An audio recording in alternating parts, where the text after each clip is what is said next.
Huwag mo akong husgahan sa kaunti mong kaalaman kasi kilala mo lang ako sa pangalan, hindi sa galawan. Pinanganak akong mahirap, hindi ako pinalad makapagtapos ng pag-aaral kaya binawi ko na lang sa sipag at diskarte sa buhay. Oo, wala akong pinag-aralan pero kaya kong kumita sa lansangan na hindi mo makukuha sa taas ng iyong pinag-aralan. Bago mo ako husgahan, daanan mo muna lahat ng napagdaanan ko para malaman mo kung sino at bakit ako ganito. Huwag mo husgahan ng isang tao dahil sa natapos niya. Dahil minsan, kahit yung mga taong hindi man humahawak ng diploma, daig pa nila yung nakagraduate ng may corona. Bawat tao may kanya-kanyang kwento sa buhay.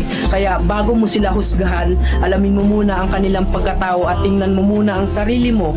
Baka malala ka pa sa tinitira mo.